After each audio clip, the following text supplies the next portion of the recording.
Let's drop that down a bit. And it appears that the microphone is working, so we will take that as a good sign. Warm-up question there in the chat for everybody. Just going to press some buttons. Let's press a few extra buttons. We'll mute that actually. Just going to wait for that.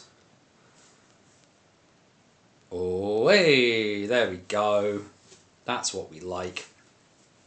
The thing I have to remember though is in this new setup, because I'm standing rather than sitting, I'm working on what I do about that, because standing for an hour and a half is hard on these old bones. But you do get the hockey shelf. You get the hockey shelf behind you and a few bits and pieces sort of manoeuvred around. And of course, up there, it's staying.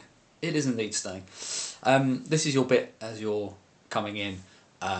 The bit for the people at the beginning of the live stream who kind of don't catch these things. Hockey cards coming soon. Ooh, should be lots of fun with those too. But yeah, folk hopefully coming in. If you're in early, remember to answer the warm-up question in the chat, because that's always good fun. Make sure to share bits and pieces out as well. There's always lots of fun there. Rocking and rolling as we are. Everything appears to be working as far as I can tell. We are just going to double quickly test the stream, make sure things are working on that before we fully head live. Yeah, that's my face. It's really weird as well, because really the best way to kind of check at the moment is to use my phone, which is really odd, because then I'm sort of left there sort of staring at my own face for a few seconds behind what I'm doing. But such is the way of things. Right. I think, just looking at the clock, I think we should probably get rocking and rolling ridiculously before we start. I'm going to have to do it with the other way round, because I managed to cut my hand open. I managed to drop a knife on my hand. I was washing up and it went blade down, so it's a nice straight line, but it's right across my knuckles, so punching myself in the hand as I usually do is a little bit awkward. Either way, let's get to it, shall we? Guys, gals, and the gender fluid, that hurt. And all beyond the binary. It is Wednesday night, it is 8 PM, and welcome back to the BOTW What's Current stream. My name is Anthony Russell, here to bring you through the weird, wonderful and wacky world that is the National Ice Hockey League structure. Here in Great Britain, we focus on the National Division. That is our bread and butter. That is our home port. But of course, we're here to look across absolutely anything and everything from the National Division, as well as Division 1 and Division 2 in the north and in the south. And ladies and gentlemen, officially, the National Ice Hockey League is up and running for 2024-25. The National Division still in its pre-season. Division 2 still muddling its way through, but Division 1 has officially started, which means that hockey is officially back on the island of Great Britain. It is a wonderful, wonderful thing to see. Plenty of fantastic pre-season games that are going on as well across the country. I, of course, was at one of those on Saturday night. We'll get into that in a little bit, as well as looking at some of the results and bits and pieces to just kind of go through our weekend, because we're still in that kind of loosey-goosey phase. But before we kick on too much with anything, let's go through the little bits of housekeeping that we always like to do. bannersonthewall.wordpress.com, your number one source for all things related to the NIHL. Banners on the Road, our series where you get to follow along with me. The game I went to the previous weekend is back, and yeah, it's an audio special. I wrote like nearly 12,000 words in the space of a week. I wanted to not type for a little bit. So you've got an audio special from last Saturday's pre-season opener at the Link Centre between the Swindon Wildcats and the Telford Tigers. But of course, you've got all the back catalogue of last season to go through as well, should you be so inclined, as well as our Hockey Stories series, long form, in-depth pieces about stories from across the world of hockey. And there is one in production at the moment. I've done one of 2 interviews for it at the Mo. I need to find some time with my other interviewee to sit down and do it, but it's something I've not seen anybody kind of talk about, so it's one of those things that immediately flashed in my brain of, let's write about that. But we've got a couple of other pieces as well. I'm actually being far too organised for myself, in the sense of that there's actually technically 2 Hockey Stories pieces in production at the moment. One, I've planned the people we're going to speak to for it, but haven't actually done that yet, whereas I'm sort of halfway through production of the one that will come out first. So trying to get that sorted before too long. Want to try and get it sort of onto paper and out around the beginning of the season, just because I think it will kind of knit together nicely. But either way, plenty of stuff that you can check out over on the website, bannelsonthewall.wordpress.com. And the other great bit of housekeeping, of course, is we are live on YouTube every Wednesday night now throughout the rest of the NIHL season, all the way through to the end of the playoffs in April. Should be a lot of fun. Like I say, I'm not booked in for any Wednesday night games anywhere at the moment, so Wednesdays should be pretty free. If there's big games going on, of course, we'll work around it. Maybe we'll do our sort of like live, sort of our live watch along. We tried that last year. That worked pretty well. Bunch of different things we can do. But it is Wednesday nights here on the BOTW YouTube channel. So if you haven't already, head down below, hit that subscribe button, hit the notification bell, because it's not just the What's Current stream we do here on YouTube. Like I said, we've got our audio version of Banners on the Road. Those sort of videos will pop up. Interviews that we do with the movers and shakers of British hockey that go into a hockey story series, all hosted here on YouTube. So you can sit there and just plough your way and go through the back catalogue where we've spoken to the movers and shakers from across British hockey and from around the world as well. Some pretty exciting folk in there as well. Steve Dangle, obviously the NHL season will be back for too long. Got an interview with him in there. Dante Abercrombie from the Tennessee State University Tigers. Some really interesting folk in there. And of course, like I say, the great bit about joining the show live, obviously, ton of love to you folk who join us on the catch-up. More than always appreciate you guys, of course. You can't join us on a Wednesday evening, so you come and join us as and when you can. But if you're here live in the chat, that means you can go use the chat over there on the side of the screen. Of course, questions, comments, thoughts, feelings, anything you want to chuck in there as we're chatting through the wonderful world of the NIHL. But all we ask is that you do follow the golden rule. That is DBAD, don't be a dick, be respectful of other people's thoughts and feelings, and we are all going to get along just fine. So there we go. After the long wait, after the many machinations, permutations, complications, and everything else in between, organised hockey, senior hockey is back in Britain. The SNL hasn't quite started yet. Everything else has kind of been on a sort of a wonky footing of waiting to begin.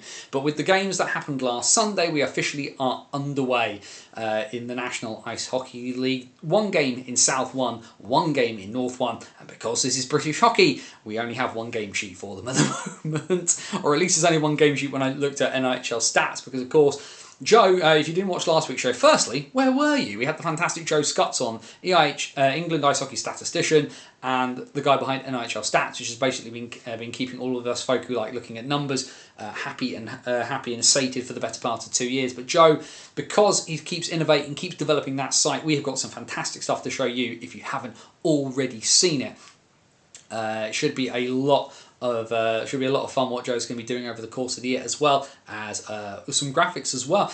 Speaking of graphics, of course, because I know he helped out Joe, Max Van Mullen back for another year. He has already made me graphics for next week for the National Divisions set of fixtures that start on the 13th, 14th and 15th. And for those of you who have checked, new thumbnail for the What's Current stream. Max very kindly gave it a bit of a refresh. He had some ideas. And between him and his mum Tanya, got bits and pieces across to me. So a massive thanks to Max. And of course, we do need to say to Max a massive congratulations.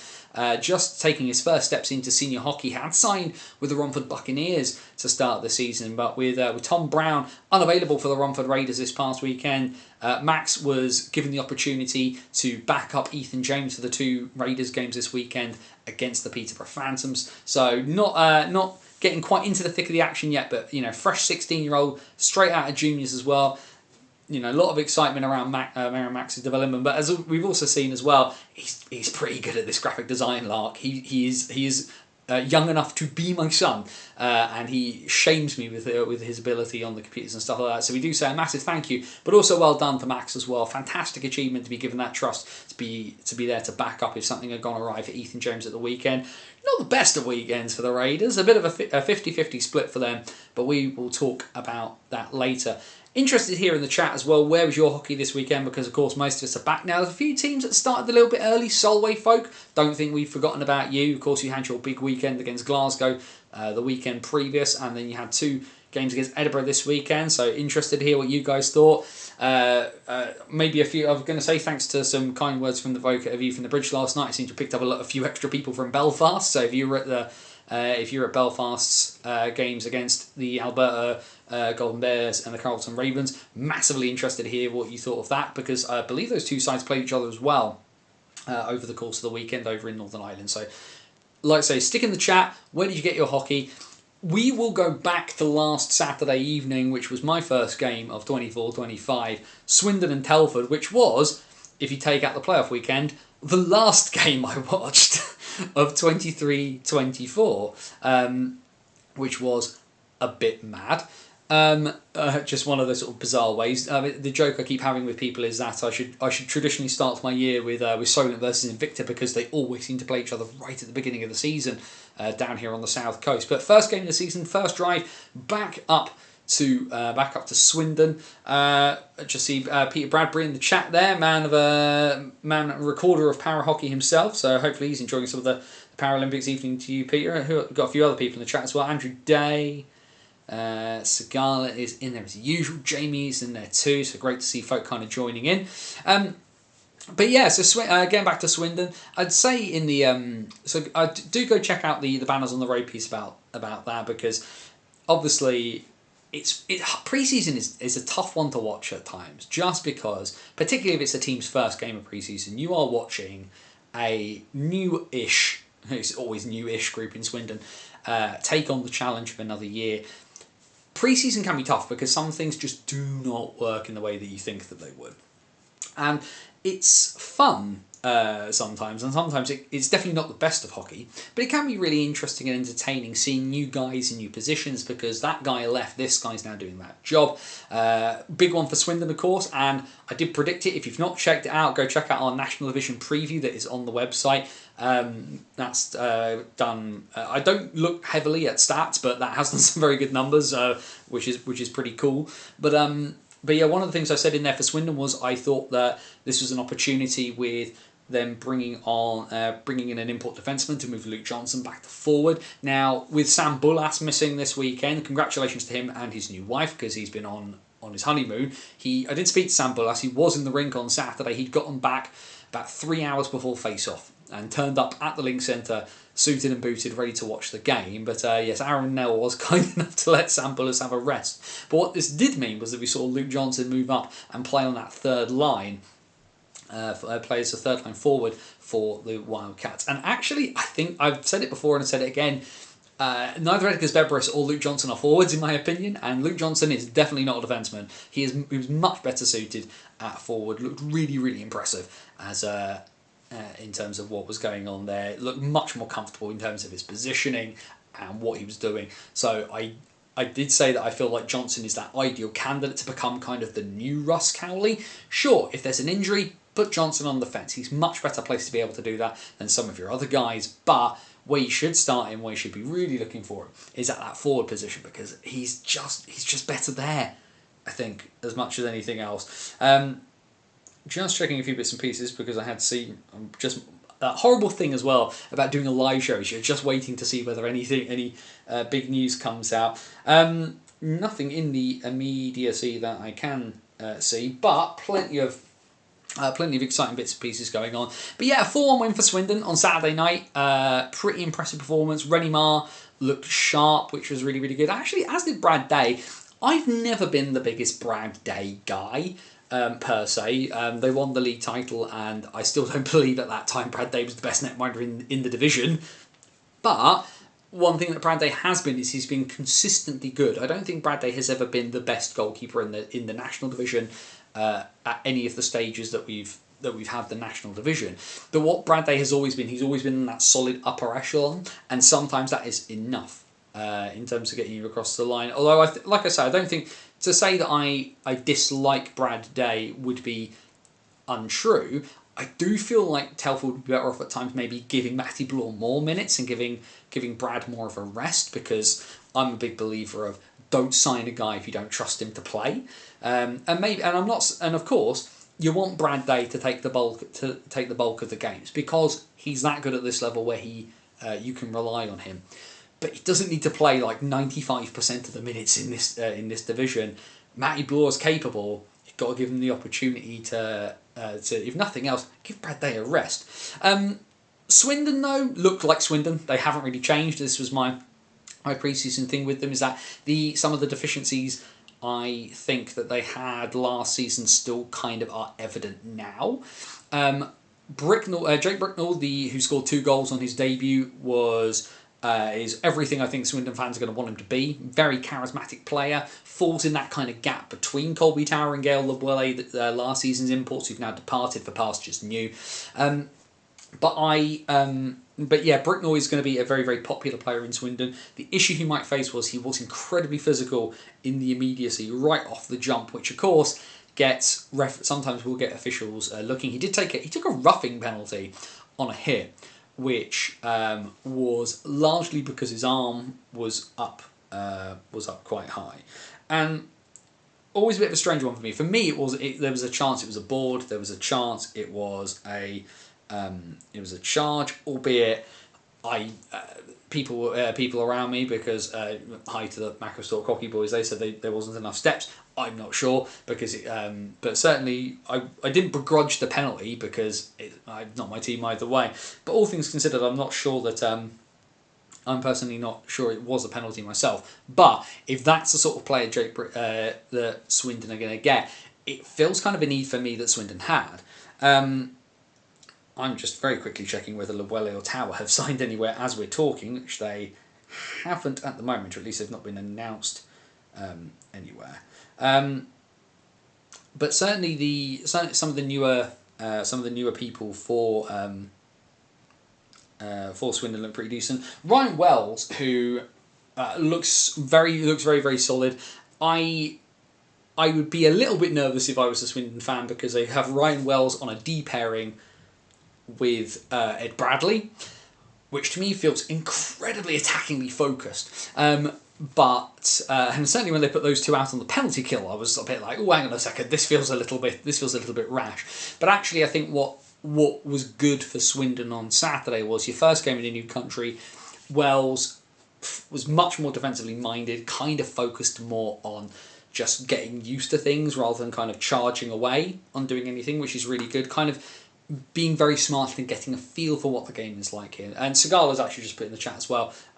It's pre-season for the rest too. Exactly, you can't expect perfection wherever you go. The best of times. But yeah, Wells looks good. Bricknell looks good. Malatinski and Nell kind of quiet in this game. Devin Skolinski, the new import for Telford, he was marked out of the game pretty effectively. Not a massive impact on the game. Nozak Yokoyama for Telford. I haven't seen whether he played on Sunday, but I don't believe he did. But certainly a 2 import Telford side against a 3 import Swindon team. But yeah, Malazinski kept relatively quiet, had a penalty shot which he just completely skied over the bar. They didn't need to get a piece of it because it was closer to a field goal than an actual goal. I think it was a promising start from both teams. Telford will kind of feel like they're a little bit behind. Their legs need to kind of get going a little bit more. I think playing the Phantoms this weekend is going to be a good test to kind of push up where they are, because they were looked at, not off the pace, but they kind of looked mentally just kind of a couple of steps back from where Swindon seemed to be. But this is also the difference as well, where you have that core at Swindon that have been together for so long, that every guy kind of knows where they need to be. So new guys slotting in can kind of find it easier. But yeah, a Telford side without Yokoyama, so an import down, without Dan Rose, and guys still kind of learning where they're meant to be. It is what it is on that front. Telford, I think, will be philosophical about it. They've got some good practice and an absolute corker of a goal by Scott McKenzie. That's definitely worth checking out on the Swindon Wildcats highlights. Swindon Wildcats highlights for last weekend, of course, with Joe Scutts on commentary. So congrats to Joe on commentating for the team that he watched growing up. And then of course the two sides play each other on Sunday. A shutout win for Tyler Perry, getting the 60 minutes there and getting the goose egg, so well done for him. Yokoyama didn't ice on Sunday. I didn't think he had. Of course, there's no game sheets or anything like that flying around, so it's hard to tell. But a pretty promising weekend. You're pretty happy if you're a Swindon fan. Interesting one as well tonight for Swindon, given that he has signed for their Division 1 side. Jay Warren guesting up into the lineup. Obviously, given his age, and obviously we've seen rules after the Elite League regarding two-ways from the NIHL structure. I haven't seen anything concrete about what that entails within the NIHL itself. Obviously, Warren is not that old and would be able to kind of guest on two-way bits and pieces. But whether the 6-game limit has been raised or lowered, for players over a certain age, I do not know because it's not been told to me. And there's just a lot of gubbins going on. It's a shame Yokoyama didn't play. Hoped not to a few friends to find out it wasn't Isa. Yeah, and I mean, I was really excited to watch him as well. I was initially planning last weekend to go to Slough versus Bristol in at the Hangar because I was really interested to kind of see that clash between the two divisions as well. And Bristol, who I feels like are going to have another tough year against a Slough team who could very well be pushing for all the trophies in South 1. And then my nephew, God bless him, who I love very, very much, my sister decided to do his christening that day, so that immediately nixed me from being anywhere near an ice rink that entire day. So I swapped my game to Swindon versus Telford because like from Southampton, Swindon's an easy drive. It's not a fun drive, but it is an easy drive, and that means that you do get some relatively good hockey in a style I quite appreciate. Like I say, there are deficiencies to Swindon's game, but I do think the Wildcats are at least entertaining. I can get on board with that, even if I do sit there kind of like seeing a few things that the armchair GM that I am would change. But hey, Swindon are going to be there or thereabouts at the back end of this season. I'm pretty certain of that. So interesting to get some early eyes on them. Elsewhere, a bunch of other games. A couple of wins for the Solway Sharks. They took on the Edinburgh Capitals of the SNL. Capitals made a few big signings. Of course, there's a few things that have kind of changed now. The loss of Patrick Grigors, he's no longer joining the Capitals. Ross Conley, of course, was due to go up to the Edinburgh Capitals as well. He's now signed in Telford. But the Caps reportedly in the background are making a lot of moves. They are pushing hard. They want the SNL title this year. But a couple of solid wins for Solway and a couple of things to keep Hockey Fights UK entertained good and early in the season, which is good for you fans, even if they weren't the most. They were not the most sort of knockdown, drag out, rock'em sock'em robot style bits and pieces. I'm just trying desperately to find some stuff from the Sharks. Now, why? That's an interesting one. Having typed in Solway, why is the first thing that's been recommended not the Sharks themselves, which I find very, very silly. But such is the way of things there. But hey, good for the Sharks. Obviously, they had a bit of not so much a wake up call, but a very tough test the weekend before against Glasgow, an elite league side. Of course, Glasgow going off and playing in this tournament in Europe this past weekend as well. So Solway have had a chance to get their legs really under them as well with and then getting not an easier game, but a different game, reps of a different kind. Where last weekend will have been facing guys who are bigger, harder, faster, stronger. This weekend it's about how do you as Solway dominate a game. These are a pre-season is reps over results. I've said it quite a lot in the last little while, but great for them that they were able to pull that off. A tougher weekend this weekend though for the Milton Keynes Lightning, who were unable to, you don't lose, you only learn, I think is probably the thing to say in pre-season, although they were on the end of a bit of a hiding from the Coventry Blaze in the Sky Dome, 10-2, the final score there, including a debut goal in Coventry Blaze colours for Brindley Caps. And other news as well from the Blaze was the guesting of Billy Thorpe. He was in the lineup for both games this past weekend for the Blaze, scoring a goal for the Blaze, in fact, in their game against the ASC Mosquitoes Essen this weekend.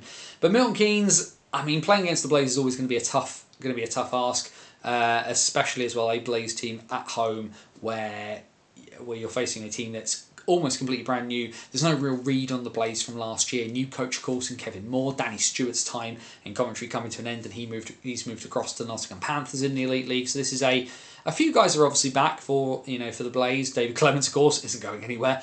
But but a lot of new faces, a lot of new ideas from Coventry, and Milton Keynes just not at the races. 4-0 down inside 6 minutes on the way to getting a shellacking by Kevin Moore's boys. But then a better result, still a defeat to the Essen Mosquitoes on Sunday, but a much improved performance at home. I can see there in the chat from Jamie, of course, who goes to a lot of MK games. Jordan Spadavore, who of course is the new import defenceman for the MK Lightning off the back of losing Lewis Christie and Ross Green to retirement, some changing up in where the imports are for MK, and of course getting Jordan Cowney to go up front means you can have an import D. Spatterfall will likely fall into the same category as Jake Bricknell. Very much MK fans liking his performance on Saturday. Very solid addition, but might draw the ire of the Zebras. And it's always a risk for North American players coming over here. Spatterfall last year, playing for Evansville in the SPHL, so the fourth tier of hockey in North America. And it's a physical league, the SPHL. You know, as is the ECHL in that sense. Big hits. Fighting still kind of one of those things that's used much more as a tactic, much more so than these days in the AHL and the NHL. And but that's why you've signed Spatterfall, I'd assume, if you're a Milton Keynes fan. You've lost guys who stay at home, hang at the back, defending defensemen. And I'm always a big believer in that your defence needs to have that balance of guys who will go forward and guys who are effectively just there to get in the way and be a bit of a nuisance and hit people.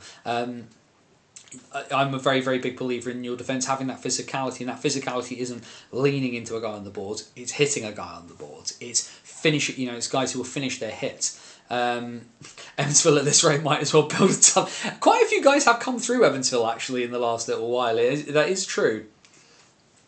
I wonder if it's one of the agents are kind of watching, but also as well for the NIHL, it's a good level of kind of import. That's kind of that half to a step above where the NIHL is, but not that a lot of SPHL guys would not immediately kind of be top line minute guys in the elite league. If you're in the elite league, you're looking at guys who were ECHL regulars because of that gap. So an SPHL defenseman is kind of in that point where you're stepping into a team and you are that level above. And could do very well, and that's the same for forwards as well as D-men too. Obviously, I mean, using Swindon again as an example, Bricknell, who did bounce around the ECHL a fair bit last year. 4 teams in a season is unusual for anybody, but and Wells has come out of U Sports. So yeah, if Evansville is building a tunnel to the NIHL, I think there's probably an argument that a tunnel should be built from somewhere in eastern Canada, so all these U Sports guys can just come across to wherever in Britain kind of wants them at this stage, because certainly, you know, Belfast kind of opened the door with the NCAA, and where the visa rules obviously changed thanks to Brexit. It's probably one of the only things that's kind of been of any real benefit to ice hockey following Brexit. Was the change of visa rules meant that it has been easier for Canadian players to come across, coming out of U Sports careers and play here. And obviously Swindon have taken great advantage of that. Basingstoke, when they were around, took advantage of that. Leeds have taken advantage of it. Most teams have kind of have made that choice to kind of lean into looking at players in the SPHL. Not so much the Federal Prospects League, which is a level below the SPHL, but there's lots of good stuff there. But yeah, tough weekend for Milton Keynes, but again, one where they learn, and the Lightning, of course, will be heading into a weekend of pre-season fixtures against the Bees, which will be a very, very different task. The Bees, of course, not playing this previous weekend. They did hold an open training session at the hangar for their fans instead of having games, but they'll get a home series this weekend with the MK Lightning, which will, for this Bees team that is, let's face it, they're going to be chasing the playoffs, one that's made some changes, some necessary changes, of course, with players having left, some younger guys coming in, getting some opportunities. Will we see some of those younger two-ways that they've signed from places like the Cardiff Canucks and Streatham play this weekend? Unsure. But there's a lot to kind of be said. James in the chat here, Barron, Spatterforth, Butler, McGraham, Lecret, Bennett, Adkins, Prevost, Feasy. Is that everyone who's been through Evansville to come?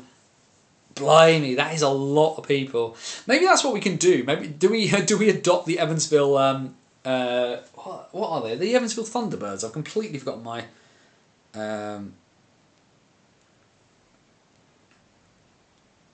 Completely forgotten what Evansville's name is. He says, fortunately, I have. Thunderbolts, the Evansville Thunderbolts. My apologies, not the Thunder. Springfield Thunderbirds, American League. Evansville Thunderbolts, SPHL. There we go. I'll do my level best to remember those bits and pieces. Archie Salisbury has iced for Glasgow last 2 weeks. Yeah, a lot of those guys have been. A lot of those guys who've been on 2-way contracts. Rose Mitchell-King got some ice for Belfast recently. Max Stewart's obviously been in the Belfast Giants lineup. Archie Salisbury's been playing for Glasgow, so he's been over that sort of Warrior hockey tournament. I'm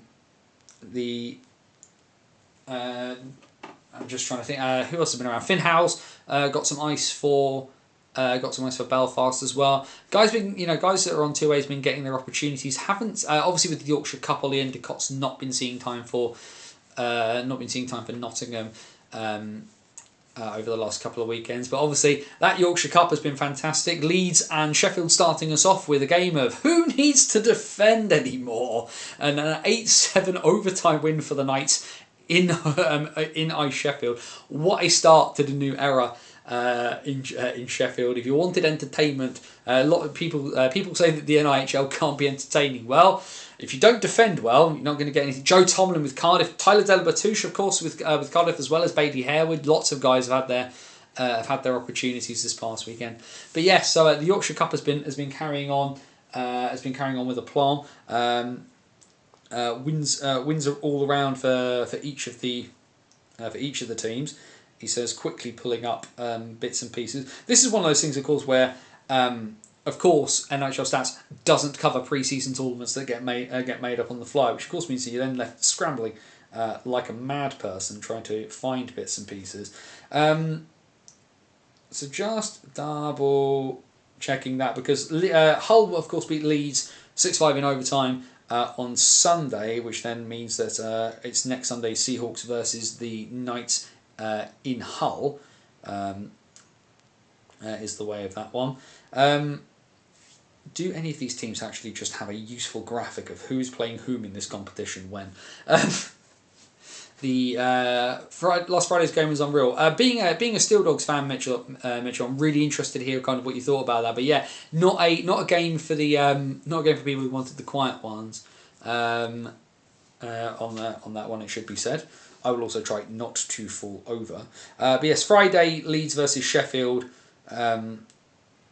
In that one, so Leeds, all teams are. So you've got Leeds and Sheffield who are on 3 points because they've got a win and overtime loss each, as opposed to Hull. They have just the one win and one regulation loss, so it's kind of on goals. Well, I'm interested here by the Knights, and maybe this is me, but the Knights have put themselves top on 3 points, having scored 13 and conceded 13. And they've put Sheffield in second, who have scored 13 and conceded 12, because to me that normally, but and I assume this has gone down to records against the sides, but because I'm so that's the joy of having grown up in a football nation. I always think of goals about goal difference first, which isn't really the way that you do it.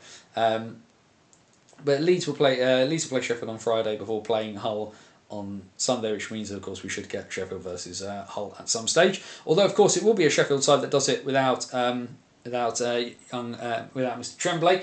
He is heading off to the CHL to join the Sheffield Steelers, because the Steelers are not bound by roster rules of the Elite League when playing over there. But the big news, of course, out of this weekend from the Sheffield Steelers was Ivan Björkley-Nordstrom stretchered off the ice, having guested for the Steelers against the Cardiff Devils, having got himself into a fight. He's then landed awkwardly on his shoulder. My understanding is that the club were getting an MRI for him. How much head-to-head is the first tiebreaker? Yeah, and it sounds really silly, and you think I'd remember this after this long, but my brain always ends up going towards football and goal difference rather than head-to-head, which we've used for so long in ice hockey and just will not sink into my stupid brain. But yeah, unfortunately, sending all our best to Ivan Björkley-Nordstrom, that hopefully that whatever injury he's got on his shoulder isn't too serious, because he was sort of one of the headline names of the new era for the Steel Dogs in terms of picking up those 2-way contracts, and a 2-year 2-way contract as well for Björkley-Nordstrom, that now is certainly at least for a little while going to be curtailed whilst he gets this shoulder sorted out. Hopefully it's just a bad stinger or something like that, whether it's just like a low grade dislocation. But if you stretch it off the ice, it's never a great sign all things considered. What's Mitchell said here is good. It's good to see a decent crowd in there Friday. 1,016, which can only improve over the season. I mean, it could also get worse as well. I think we should say it can't only improve there. OT was end to end, plenty of entertainment. Was a really good watch, which is what you want. And I think what quite a few of us have been saying about National League Division hockey for a while, that people far too often I hear people from elite league bits and pieces say that, oh, it's not entertaining. You're not watching, I think is probably the only thing I'd say there.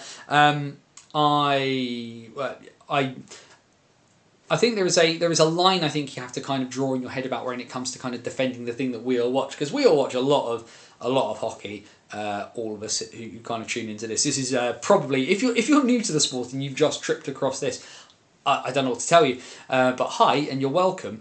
But certainly the idea that hockey at this level doesn't have anything to offer in that entertainment level, where people talk about the elite league being an entertainment league. Well, I mean, NHL hockey is entertaining too. And even if yes, there is an argument that that Division 2 and even to a point Division 1 are more in that sort of amateur sports mold, whereas the National Division is a bit more of a sports business orientated kind of thing. But like the National Division's not bad hockey. It's not bad hockey at all, and I think there's something to be said where people, and obviously I got into a bit of a discussion last night on with bits on the View from the Bridge and people talking about the difference in levels, and I'm fine for people like Mark Lefebvre. Obviously, coaches in there and saying there aren't guys we can kind of trust to kind of step up. Well, I mean, my argument there, and I won't go into too much about this, if given that the View from the Bridge boys have said that they're going to have me on there and have the debate there. The talent is there; it needs developing, and I think the question there is, who's developing them for that point, because they didn't get to be magically good hockey players and just appear in the National Division. They came from somewhere, but we've got a lot of really good guys in this division now that make the hockey really interesting. And Sheffield, for all of the many criticisms you can have of the Steelers organisation, are trying something different with the Steel Dogs, and certainly from the first weekend it looks like people got what they wanted. They got some entertaining hockey out of everything. Fair play to that.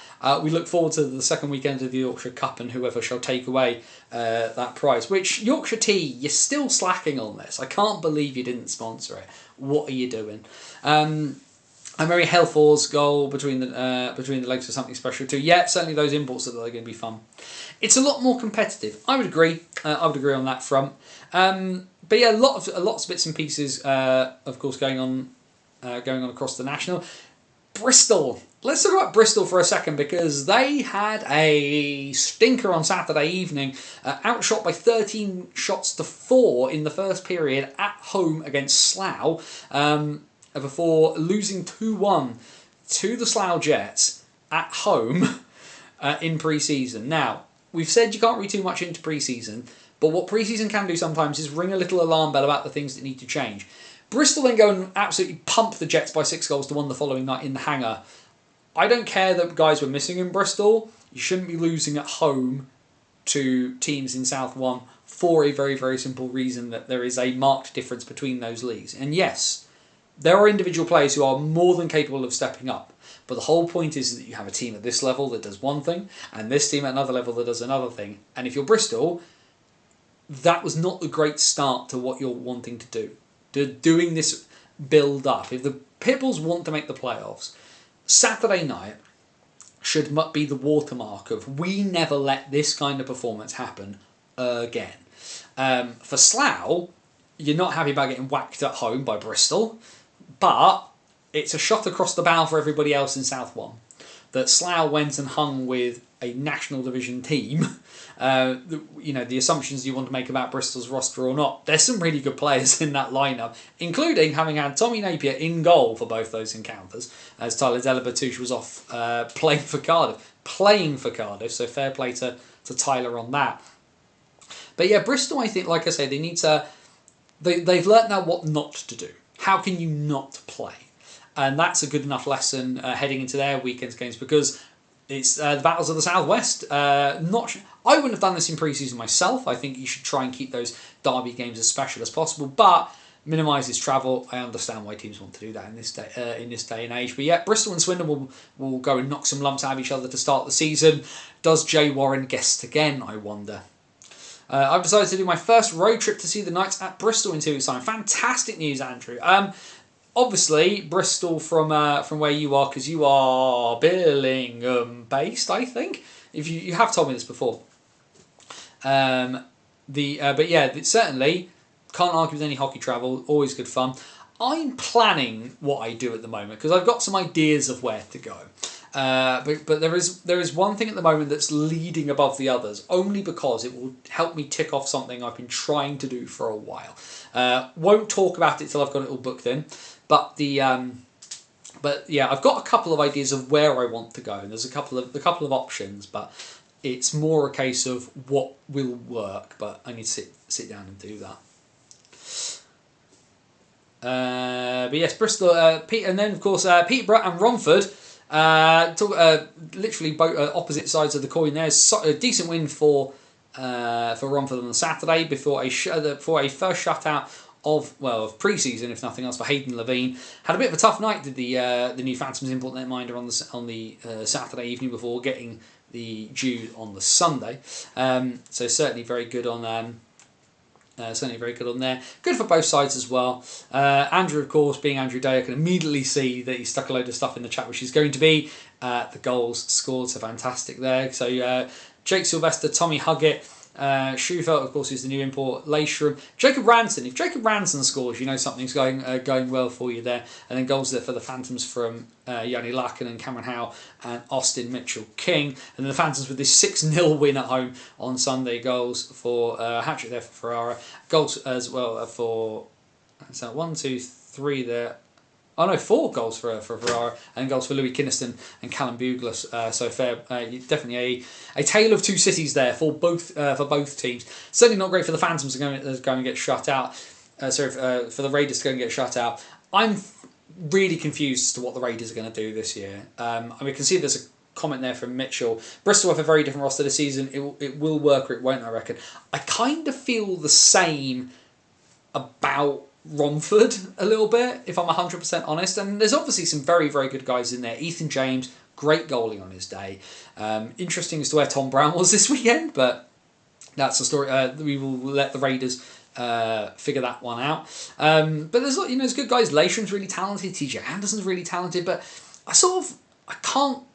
don't feel like the Raiders. I feel like I've placed the Raiders correctly in my preview in that sort of pack that's chasing the playoffs more than going for the league title. But I really don't know. I just can't quite kind of get my feelings straight when it comes to Romford at the moment, if you see what I mean. But yeah, if anyone's got some ideas on that one, then let me know about that. All things considered. Either way, let's have a look about the fact that we had competitive league hockey last weekend. So what we're going to do, bop the button, and we get to sing Joe's praises again, because this is something that Joe's trying, these box scores from for NHL bits and pieces. So what we have here, this is obviously a nice good test to start off the season, because of course we have the one single result from South 1. Now Joe, from my understanding, is going to be producing these across the season. You'll have to remind me, Joe, which divisions you are or aren't doing. As far as I'm aware, you said you're going to do 1 and 2 North and South. I can't remember if you said, I believe you're not doing the National Division for these. But either way, this is what you're going to get out of Joe. So let's work our way through it, because of course, only the one goal, only the one game from last weekend, which, as we can see, which means, in spite of their slightly crazy summer with coaching changes, player changes, losing 8-1 to Solihull on Saturday in a pre-season game, the Oxford City Stars are top of Division 1 South, for the moment at any rate, but they defeat the Milton Keynes Lightning by a score of 3-2. Chris Cook, long-standing Oxford player, generally in and out because of work. I believe he works for the police service. There's Chris Cook, but he gets the game-winning goals as well for Wilson. And Felix Hemmings-Mayer on his debut for the City Stars. Zander Robinson scoring very early on in that game, and James Bryan getting the other one there. As we can see, pretty high, a pretty huge amount of shots there. Oxford 47 to 41 on that. And then of course, so what we're going to have from Joe as well is obviously the box scores, and we're going to get the bits and pieces in terms of the league here that we've got. We've got the cup standings as well for both things, and then point scorers and saves going on for both guys, which is really great. And then look at this. Joe has gone, and National League website coming soon. Thank you, Joe. But Joe has smashed this out of the park. Look at this NHL style, where we've got Xander, so Casey Wilson, I forgot his first name, and James Bryan there with that goal. Look at this, folks. This is the kind of quality that Joe puts together off his bat for nothing. Put respect on the man's name, folks. And even we've got penalty summaries as well here. Shot counts by period. Look at the professional quality that we're getting here, folks. Even down to proper game sheet style bits and pieces. Some fascinating names as well there in that Oxford side. Of course, we've not had a chance to really look at Oxford because they didn't really announce anyone. Also, still not. Yeah, we did mention at the top of the show, Joe, that there was no North One game sheets. Also, no North One for this week because this weekend with only 2 game sheets, I'm still somehow missing one. Yeah, we do appreciate that. But just looking at these 2 rosters, because these are 2 sides who kind of are being predicted in this now 10-team One South. Sides that people are predicting to be closer to the closer to the bottom end of the table, and that's quite a short Oxford bench, obviously, but some really interesting names that have appeared there. Jared Vigar and Teo Sire on their 2-way contracts between the Guildford Phoenix and the MK Thunder, both getting some ice time last weekend for the Thunder. Other names in there as well. Freddie Stevens played for the Buffalo last year, as did Xander Robinson, who got what I believe is the first goal of the NIHL season as a result. He scored inside the first minute of the game. For Oxford there, some names that again kind of sort of pop out. Interested to see how Jack Peacock does this year, playing for the City Stars. Played for Solent 1 and 2 last year. Very deceptive player, just sort of appears out of nowhere. A great game for Chris Cook though. 1+1 evening for him from defence. 2 assists there as well for Jake Williams, which is great to see. And then if we scroll down to the very bottom, then we've got the goaltender summary there, so we can see even who backed up, and even because, and this is also what we're gonna get as well. We get the fixtures there for us, which is fantastic for Divisions 1 and 2. So as we can see, Saturday all begins again in Gosport. The MK Thunder look to rebound from their defeat at home against Oxford. They take on the Solent Devils. Got a fair few new players this year as well. So shout out to Alex Murray, who I need to speak to because who do they want me to interview? And then Sunday, the City Stars. Can they stay top of the table by defeating the Chelmsford Chieftains? I'm not going to put my house on that one. But then it all starts for the Swindon Wildcats Division 1 side, back from the deep, quite literally, having had to pull out of Division 2 last year because of flooding, into Division 1 now. A 2-game weekend for the Solent Devils as they head to be the first official team in competitive hockey to take on the Wildcats 1. This is after the Wildcats 1 beat the Haringey Huskies in a pre-season game by 3-2 last weekend at the Link Centre on Sunday. But these, because Joe's been talking about that, how he was going to do these box scores if you follow at NHL Stats. That's what it looks like, folks. That's what you're going to be getting for Division 1 and Division 2 North and South off of NHL Stats this year. Going to be hugely useful for here as a shows. You know, I've been a big user of Joe's work. I've known Joe for a very, very long time, and so I pump his tyres much more than he would ever like me to. But such is the way of things on that one. He doesn't get to tell me when I can and can't compliment him, but that's how that works.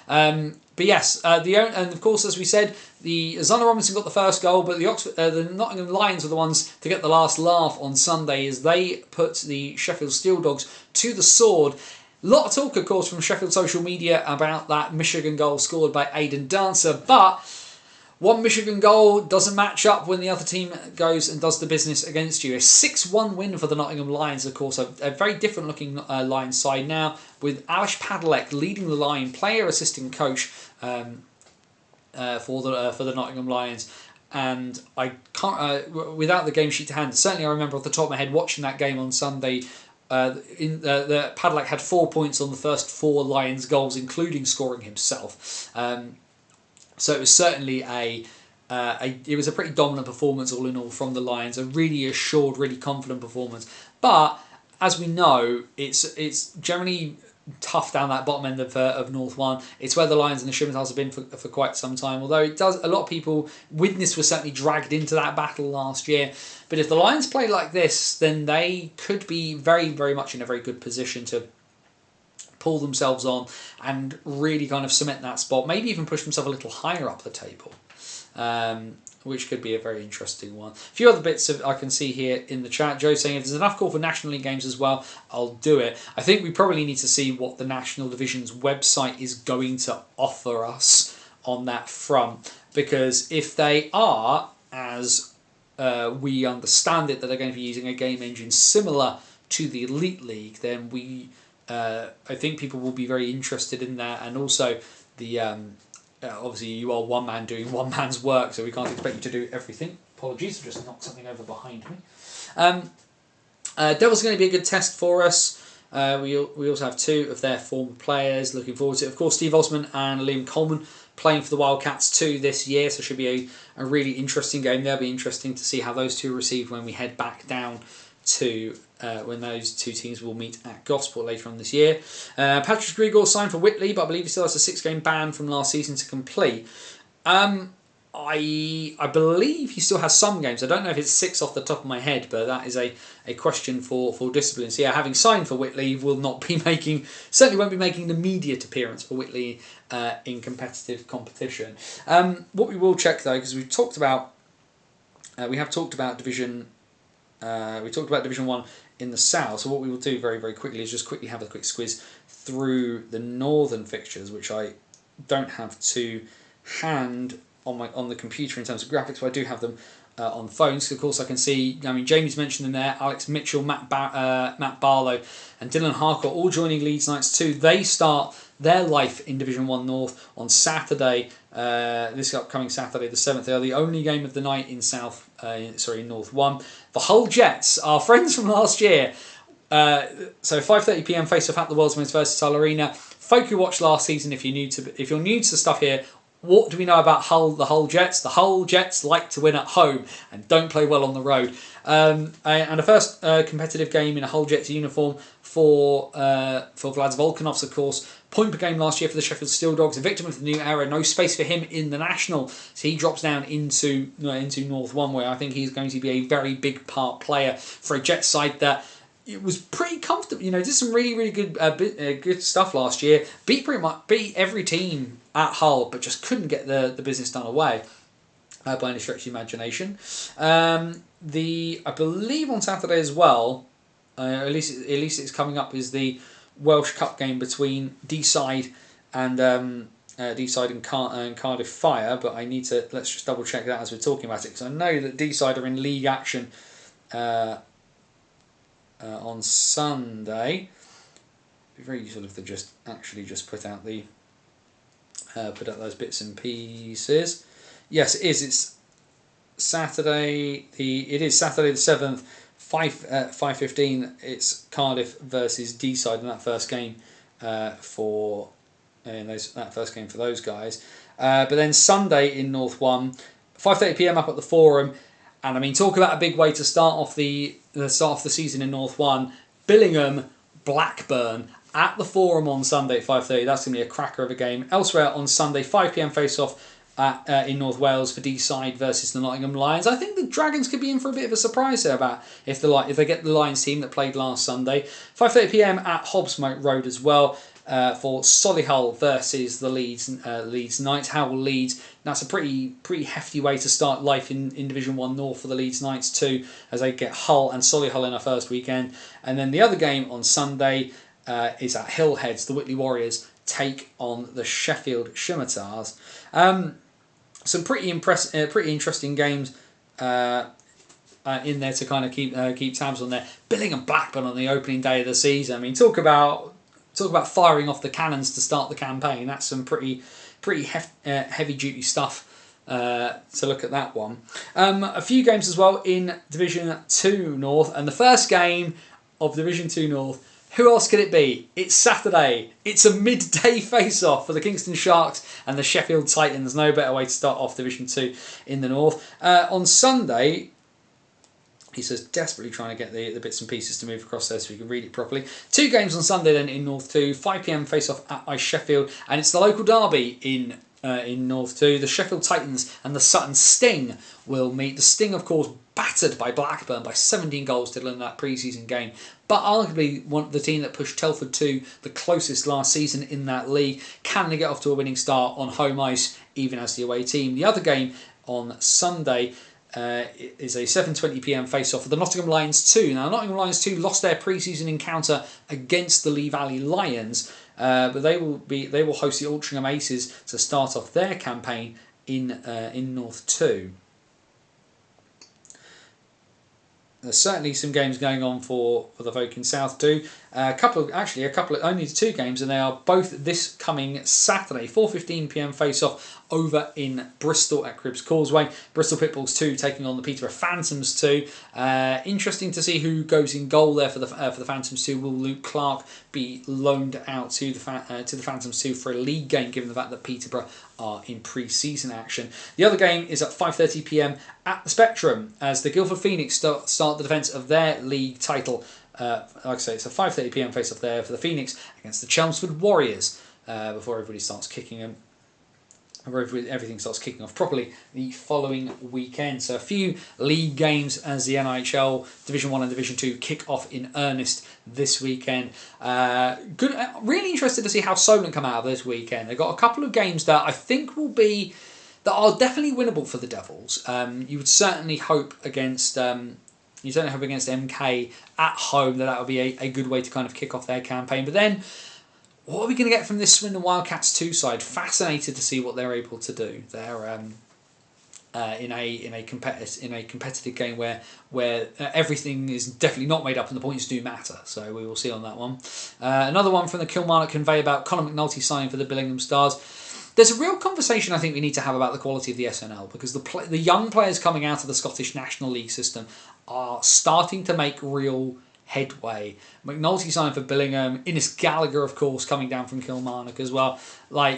We need to start having a real conversation here, and maybe that's something I can work on. Maybe we need to start talking to some more people from up north about educating us southern softies about what goes on up there in the north. Slough versus Streatham pre-season doubleheader I've seen as well. Yes, that's going to be I think that's going to be an interesting one, only because I do not think either side is going to fully show their hand this weekend. They'd be foolish to do so on that front. But 2 games that will definitely be nice solid tests, not tons of travel on that front for either side, and just a good way to kind of get the season off and running really. Both played for Widnes. Hopefully wins, and more wins for Swindon too. Yeah, well, I have them in my head. They're in the middle of the pack in that division. I think they will I think they'll be okay for the playoffs. I do not see them as title challengers this year, just because I think there's a few of the youngsters that are going to be in and out of that roster where I'm not sure they're quite there yet. But and this is purely off of my own basis, just because of stuff I've got booked in, and I'm just trying to be more organised. I am in, and I will quickly load this up whilst we are talking. So apologies if the camera goes a bit jerky for a second here, because I need to find it. He says if it's going to load. No, that's just going to be slow. We'll leave that alone for a second, just because my computer doesn't want to have delay. But I have a spreadsheet now of all the games I'm going to, which I've got at the moment. There's one weekend right at the back end of October I just cannot make up my mind where I'm going, and but otherwise I'm kind of booked in for lots of bits and pieces. And one of those games I've put myself in for is Oxford versus Swindon at Oxpens, just because I wanted to see that game in Oxford rather than in Swindon. I do want to get to the Wildcats 2 home game, but I want to kind of pick a game further down the line for them, when they're a bit kind of more established. And also, I wanted to get up to Oxford again. Like, Oxford is not the prettiest of rinks in the world, but there's a lot of really good people I met last year connected to the City Stars. It's a fun experience. I'd really recommend giving it a go if you've never been to Oxford and you're in that neck of the woods. Also, I maintain that the cafe there's good. Like, the food out of the cafe has always been pretty decent there for me. Invicta Romford this weekend as well. Yeah, that'll be a fun test for all concerned. The return to the Sapphire Ice and Leisure of Aaron Connolly, of Dan Scott, if Dan Scott's got the time off work. Brad Windybank as well, playing for Invicta this year. I will be at Solent versus Invicta on Saturday the 14th down in Gosport. So mostly just to kind of watch Aaron Connolly try and figure out how to play in Gosport. But really looking forward to that one. Should be a fun couple of games. That it's going to get a little bit feisty, irrespective. So that should be a good one. Hoping as well for some. Hopefully, potentially as well for Romford. Do we get the chance to see Tom Brown if he's going to be around? If he's not available for any reason, if he is out injured or whatever's going on with him, potentially again with no Buccaneers game, do we get to see some ice time for Max Van Mullen because he's going to be playing in South One. Great opportunity for him to go and get some experience against a South One side that is going to be maybe not necessarily title challengers, but Invicta could be dark horses for the cup and the playoffs here. I think in South One, a lot of quality. Regular watchers of the show will know how much I think of Aaron Connolly as well. I think he's got the ability to really do some damage. There's a lot of good leaders in that team as well. Harrison Lillis is a guy who's been connected to the club for so long. Aaron Connolly, Dan Scott, Mads Toon as well was a really big impact player for them last year as well. So giving Van Mullen, if he gets the opportunity to see some shots from guys like that, I think will stand him in good stead as and when he gets into games in South One going forward. I think as well, like I say, we've kind of hit the hour mark, and he says just quickly checking that there's not been any horrendous news. Solway Sharks as well versus GB Under-20s as part of their preparations this upcoming weekend at the Dumfries Ice Bowl. Friday 7:30, Saturday at 7. For those, so if you're up in Scotland, then do by all means go and check those games out. We'll be really interested to see how they do. Not tons of other news I can see kind of popping up at the moment, but this is the joy of everything, that that stuff is slowly meandering its way. The one thing I will touch on just here is just before we kind of get towards the end bit, because we'll kind of go off into other bits and pieces as well, that we are, again, as an ice hockey community, kind of knocking our heads together and kind of wondering, why does this keep happening? With the sad loss of Johnny Gaudreau and his brother Matthew, following an incident, a road traffic accident where unfortunately they were both killed. Tragic as well for the Columbus Blue Jackets, of course, having lost a second player in the space of a couple of years. And it's past the hockey bit. It's wives without husbands, it's kids without dads, it's sisters without brothers, it's parents without children. And I mean, 23-24 felt like it weighed really heavily on hockey in general, especially in this country, with everything that happened with Alex Graham and Mike Hammond, and then Adam Johnson, and then Dale Keane. And I won't lie, there was part of my brain that was kind of hoping that 24-25 we get a bit of respite from it. And we start off 24-25 again, mourning the premature death of an ice hockey player. And it's just really sad. And I as the father of a 7-year-old, I don't necessarily have a different reaction to when I didn't have a child, but there is always a little bit of it where I sit there and look at my son and I just cannot imagine where I would go or what I would do in those circumstances. I can only imagine. If like me you're of the praying kind, I'd say keep the Gaudreau family and their friends in your prayers. If you are not, then hum along, I think, and send good vibes is probably what I'd suggest to him on that one. But yeah, I eventually will see a few teams kind of making some nods towards marks of respect for two guys who loved the sport, and Johnny Gaudreau in particular, of course, obviously the better known and the higher the one who sort of progressed the furthest, a guy who was a huge part of the Calgary Flames organisation for quite a long time, was really starting to really do some good stuff for Columbus, and just another sad tragic story that as an ice hockey community we have to take on the chin, and we have to keep moving forward from, and it's just very, very sad, and it sucks, unfortunately. Thoughts on GB in Denmark? Yeah, there's one thing we need to talk about as well, that the Olympic dream for 2026 is over for Team GB. Losses to Denmark and losses to Norway meant that there is that the elimination was guaranteed. There would be no progression for GB towards the Milan 2026 games. Denmark will take their spot, and rightly so, off the back of that tournament at the Olympics going forward. Still some ideas that Russia might be allowed to participate. Hopefully the IIHF hold firm and do not let them participate off the back of their country starting an illegal war of aggression, I think is where I'd say on that one. Can't get out of my head, I feel Pete Russell got the squad selection wrong. One or two players looked past it. I think there needs to be a sea change of attitude towards bringing in younger players, and I think they tried to do that with with getting some of those guys into the squads beforehand. I think Sean Norris picking up his first GB goal is bigger than people will realise going forward, because now he's got one. He can, World Championships come around and can hopefully do some damage there again. But yeah, a lot of these older guys are getting older, and people keep saying, well, where are the replacements coming from? Well, the thing I keep shouting, and a lot of us keep shouting, is they're all in the national division, but they need to be brought on and something needs to be done with them. And they're not going to magically become international quality hockey players without playing against better opposition, getting opportunities to play against that better opposition, and then getting used to the idea of being around, being in a national team. I'm not sure kind of what people expect. There seems to be this sort of feeling that, we have to keep playing these older players because there's nobody coming up behind them. The people in charge of bringing those people on are the people running the national team program. The people in the Elite League wondering, where is our next load of people coming from, are the people coaching Elite League sides. Look at what is there. Help do something with it. You might get what you want out of it.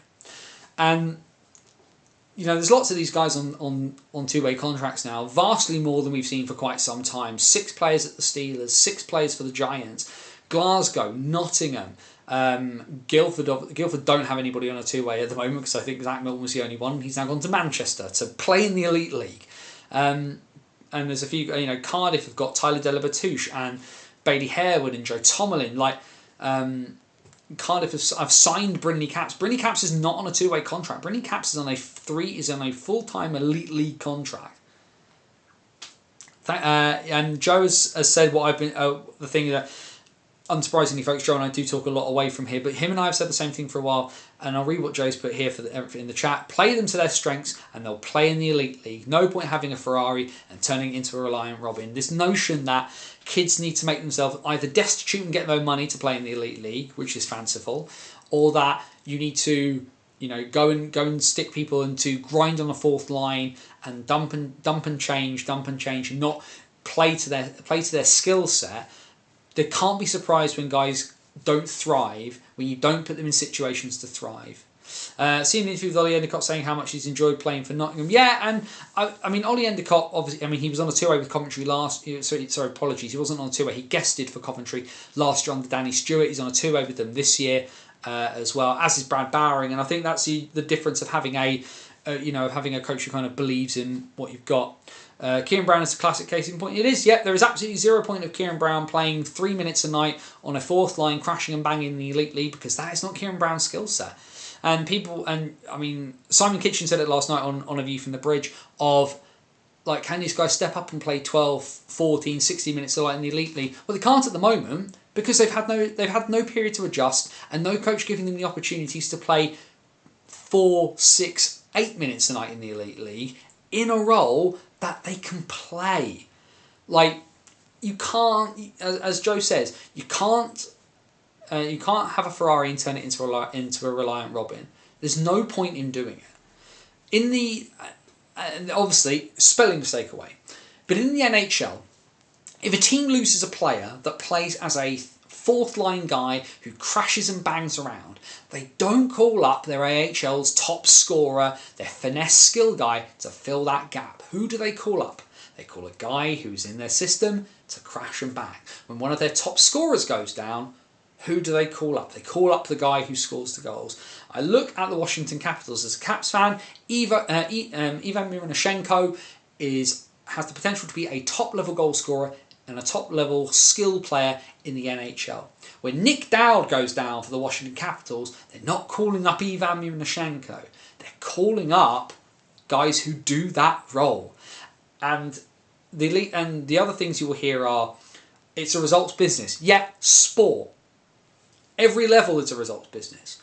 But you can think long term and win short term. You can do both of these things. They are not opposite ends of the magnet.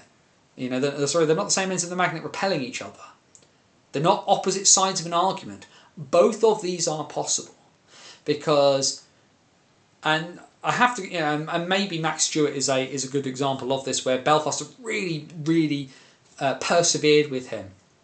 And he has, come back with a little bit more each year and a little bit more each year. But at what stage do you let the kid grasp the brass ring and let him hold on before pushing him off of it and letting him go back to where he was before? And people will say about this idea of, they're happy where they are, and maybe they are. That's not a problem either.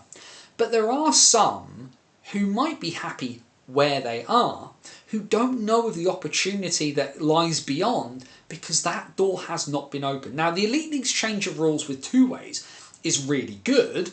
So I can't remember who it was, but they sort of said, "Oh, Sheffield have changed the rules because they bought a National League team and want things to be easier for them." Yep, probably, but it's a good thing for everybody. Two-way players now, under the age of 25, can guest up to 20 games rather than just 6, and Challenge Cup games do not count against that number. So effectively, this beginning part of the Elite League season, where the Challenge Cup is all that they're playing at the moment, is a chance for young guys to get ice time in Elite League situations. Now, this idea of can players be trusted? If you do not trust a player, don't have him on the bench. To bring in players, stick him on the bench, and not trust him to go out onto the ice and play is bad coaching. I will say that now. Because why? Why even bother? That's what training's for. Do not grab a guy, sit him on the bench to stare and do nothing. I do not care if that kid gets 1 30-second shift. If you got him there, stick him on the ice. The only position where that shouldn't happen is netminder, because netminding is a whole different ball game altogether. But you know what? If you're 7-0 down and you've got a young British backup that you've borrowed off of a National Division team, and you're 7-0 down with 5 minutes to go, stick the kid in. Because spoiler alert, you ain't winning 8-7, and that might change the trajectory of that kid's career. I think, like I say, my big frustration with a lot of these sort of younger players going up a bit is individuals doing small bits of success and then proven as proof that the system works. Let's face it, it doesn't. And GB's core getting progressively older and older with no desire and seemingly no idea that maybe they need to bring something through. And that's nothing against guys like Sam Ruop or Ben Lake. Dual nationals who come over here, play here, go through the process to qualify to play for our national team, should play for our national team. I don't have a big issue about that. My bigger issue is that they're saying there's nothing coming through. There is a ton coming through. There is lots coming through.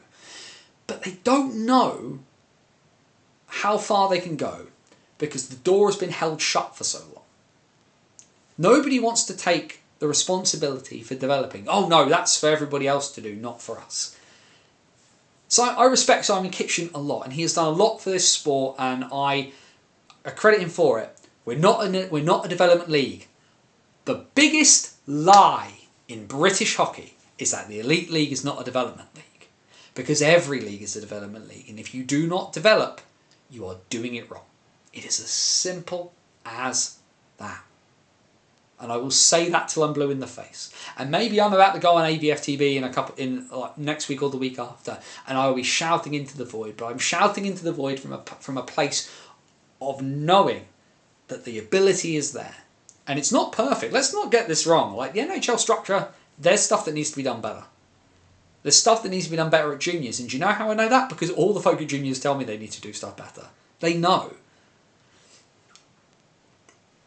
And what's annoying, it's the only league and the only sport in the country that does that. Yeah, the Premier League. The Premier League develops players by sending them out on loan, by playing them in under-21 competitions. This isn't rocket science. Oh, but it's a results business. So is sport everywhere. But we're an entertainment league. Hockey is entertainment wherever you go. We're not, people aren't paying money to not be entertained. I know the joke you all want me to make there, and I'm not going to make it. Ultimately, if people want GB to be better, then the Elite League has to make a decision. Ollie Finch's white paper on hockey that he released during last season said the Elite League is having an identity crisis. The Elite League needs to decide what it's doing. If it wants to be a mini NHL, then scrap the import limit altogether. Just go back to being the Super League. Go do that instead. If that's what it is, if this is purely about the entertainment, then get rid of two ways, get rid of import limits, and we'll roll from there. British hockey will take that hit because it will have to. Ultimately, not every guy who's going to come over here is going to qualify to be a British national. They may not want to. And the national division will start producing the players for the GB programme because it will have to. That's as simple as that is. And the immediacy of that is that GB's national team at men's senior hockey will drop into Division 2. It will drop through 1B, it will drop into 2A. And we'll be playing Israel and Croatia and Australia. And it might not be the worst thing for us. But the Elite League needs to decide what it's doing. The Elite League needs to decide, is it helping the national programme? Or does it want to step away? I say the Elite League is the development league to Team GB. I'm not sure they know that. And I'm not even sure many of them would agree. Is the Premier League a development league for the England national team? Definitely not. But I think certainly I think the Elite League's mentality towards some of its bits that I would say is an obligation they should fulfil. I think many don't see it that way. And that's opinion. That's what that is. It's a case of being, I say it a lot, disagreement is not disaster. We're not enemies here. We all want hockey to be good, I think. It's probably the loosest way to describe that. And I say this from somebody as well who I feel like the GB programme doesn't do enough to draw people in. The GB programme is great if you support a certain few teams. It doesn't appeal to people in Bradford. It doesn't try to go out and engage people in Aberdeen, in Basingstoke, in Swindon, in Bristol. But even then, I still want GB to do well. That's where I'm from. I want guys who come from overseas and say, you know what, I want to play for Great Britain. I want them to play for Great Britain. I want some of the kids I watched do junior demonstrations in Basingstoke to play for Great Britain. I want Connor Dudley, the Slough under-18s goalie, who when Nathan was born, him and his dad delivered a Moses basket.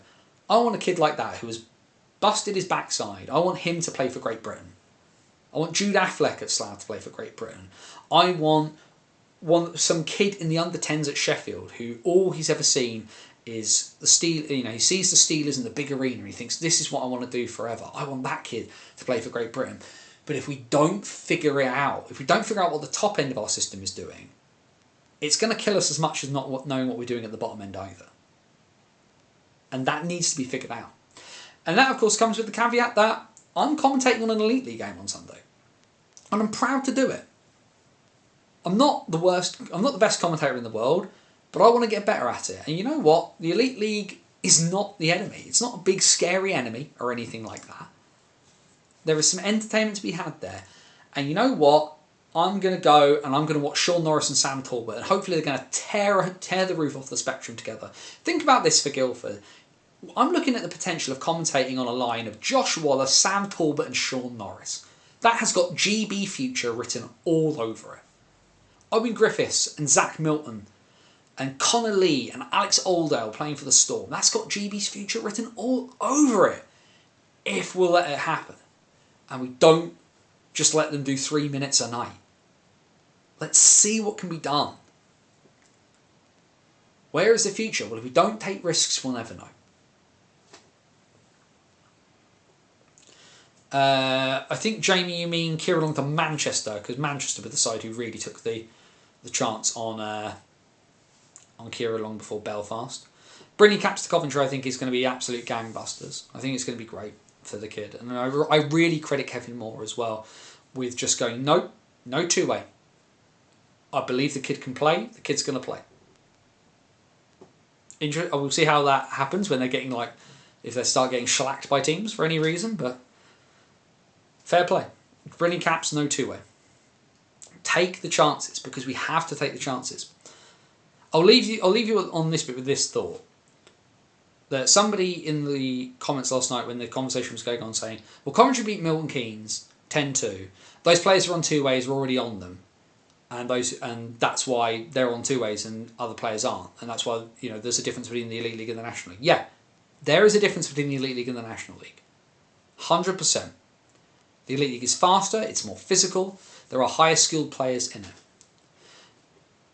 This does not mean that you have to shut down the potential of those younger players coming up by not giving them the opportunities to get looked at. We're starting to see more of this. This two-way thing, the two-way rule change, great. But just saying, we want more of you, doesn't mean anything if they don't do something with it. And that's a two-way thing. Players getting these opportunities need to grab this ball and run. They need to listen to everything they're asked to do. They need to try their hardest. But it's also down to the teams as well. You don't put square tyres on a race car. Can't ask Archie Salisbury to go on the wing. You can't ask Archie Salisbury to not play his game. Ask them to play the game that they play, and they will succeed. It's as simple as that. And I really, really wish British hockey would get out of its own way and let that happen more. Long was superb for the Storm. He was the only one that turned up every game in a side full of imports and put them all to shame, and still didn't make GB. Utter crime. It is a crime. It is a crime that Kieran Long does not have 50 GB caps. Absolute crime, and I would say that to Pete Russell's face. You mean playing in a league with better players makes you better? Who'd thunk it? I know, we're here doing that horrible thing, that horrible trait of saying the truth out loud again.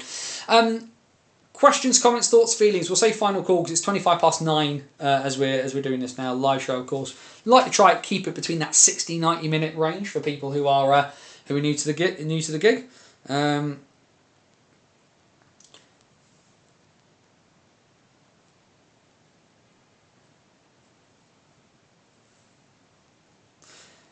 Just had a message that come through there, and it was my wife sending me something about pro wrestling, which is entirely allowed.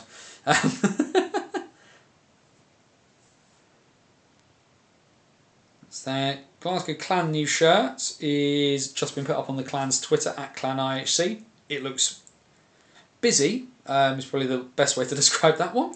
Having a look at that.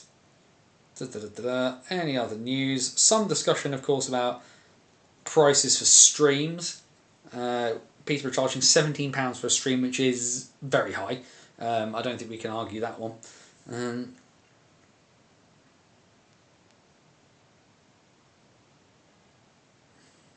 Just seeing if there's any other news.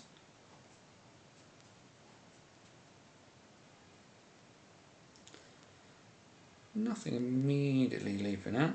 Oh, Kids for a Quid for Romford versus Invicta at Sapphire Ice and Leisure this weekend. Take the kids down. Definitely worth doing that. Otherwise, no other big news immediately leaping out, which is good.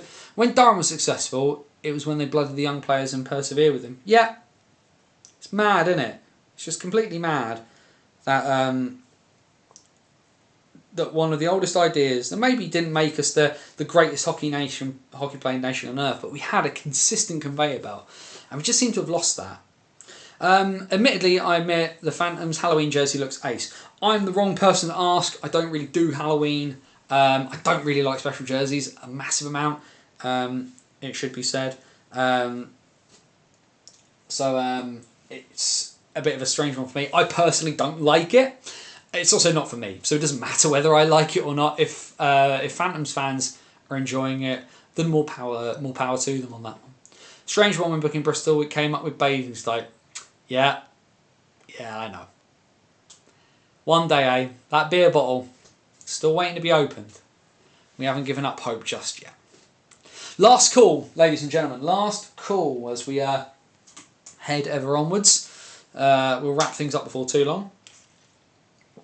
Do we like the new setup, by the way? Do we like the having the hockey shelf and bits and pieces? Is this better than the kit? Is this better than what we had before in the kitchen and everything before? I'd be really interested to hear. The feedback would be really helpful.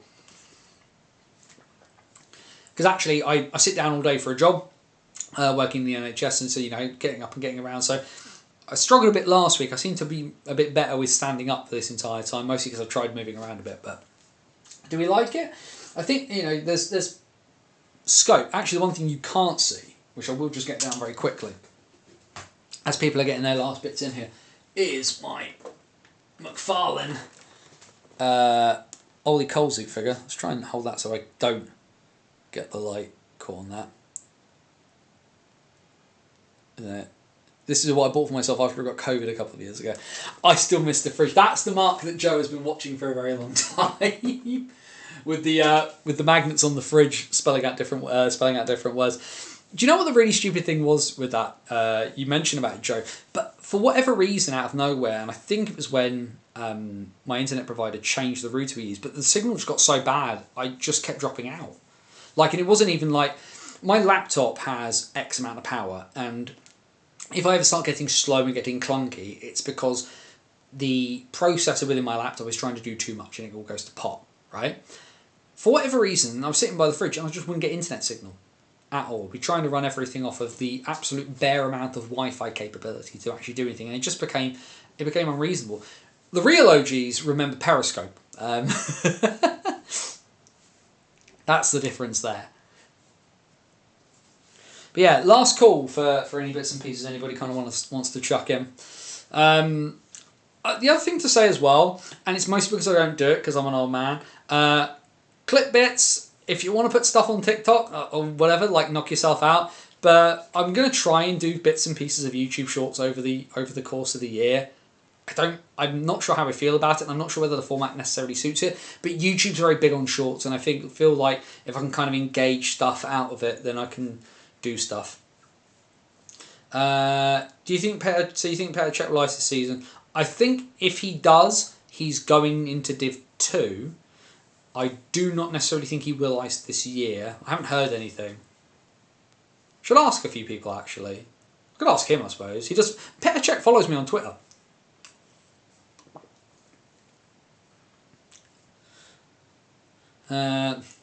Yes, Jamie and Peter Bradbury were both there for the days of Periscope, both long-term supporters of stuff.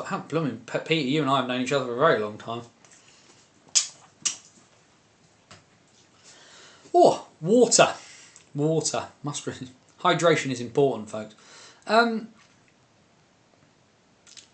You could do signing shorts on YouTube. Yeah, there's a bunch of stuff I could do on YouTube. I think that there's so much stuff there's bits and pieces to do. This is the thing though, and maybe this is me. I quite like long form content, or at least I like making long form content, because I'm one of these people who likes putting on a documentary, an interview, and listening to it while I do other things. So the making short form content is I find quite difficult, because I one, I overthink everything, and two, it's just figuring out what to do. Either way, folks, it's 9:30, and I think it's probably time we call it there. Bannersonthewall.wordpress.com, your number one source for all things related to the NIHL. Banners on the Road is back, of course, and it will be back this coming weekend. If you do get the opportunity to join me on Guildford Flames TV this coming Sunday, 6 p.m. face-off between the Guildford Flames and the Manchester Storm in the Elite League Challenge Cup. Honoured and privileged once again to be up at the Spectrum behind the mic doing the business as I like to try and do, and it means there's highlights. You know, I should really try and get someone to help me do a show reel at some stage. But Banners on the Road will be back. You'll get some insight from inside the commentary box from this weekend's game between the Flames and the Storm.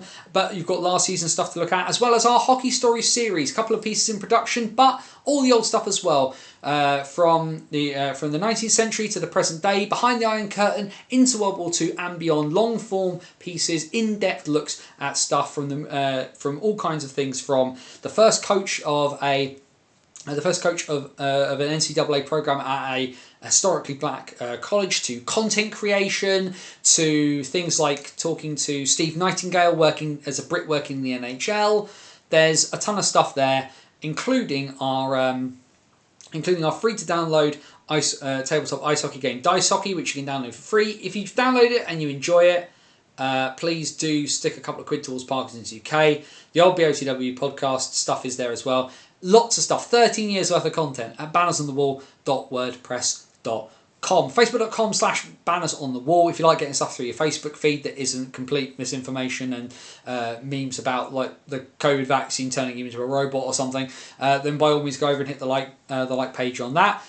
Twitter, X, whatever we're calling it now, at BannersOTW. That's the best place to keep up with me and my rolling commentary on the world of ice hockey. Occasionally the odd bit that doesn't make it onto the blog will make it on there too.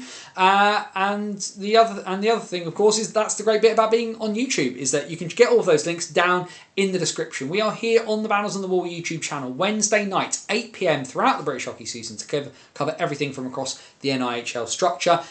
Hit subscribe if you haven't already. Hit the notification bell, because then you'll get notified anytime any video goes live here on the channel, whether it's a stream, whether it's a new interview, whether it's a game report, anything like that. Tons of stuff to get your teeth into. And of course, like the video, because that, you know, as I like to say, keep that algorithm hamster fat and fed. And the other thing you'll find there down in the links is buy me a coffee. Banners on the Wall is never going behind a paywall. That's just not the best way, I think, to kind of do it. But if you like what you see, if you enjoy what you get, and you want to put a couple of quid in to help pay for some of the costs of some of the stuff that I do, it'd be massively appreciated. Buymeacoffee.com/BOTW. Just chucking a few quid in to keep the lights on and the wheels moving. It's always massively appreciated. And then, of course, you can join us back here next Wednesday night for the BOTW What's Current stream, where Division 1 and Division 2 will be fully up and running, and we will have a nice big preview of the first weekend of the National Division and everything that entails. Well, there we go. Back in an ice rink. There's no better feeling. And got an alright game. It's good to be back. It all gets better from here. Be happy. And if you can't be happy with wherever you are, please do your very best. Please, please, please be safe. As my friend Scotty Watts would say, take care of yourself and somebody else. For bannersonthewall.wordpress.com, this is Anthony Russell saying stay safe. And so long till next time. If you're not going to a game this weekend, or at least if you're not free on Sunday, guildfordflames.tv, buy the stream, listen in. Let's see if I can remember how to do everything after a few months away. But the wheels are turning. We're back for real. Have a good weekend, everybody. Enjoy your hockey where you find it. See you.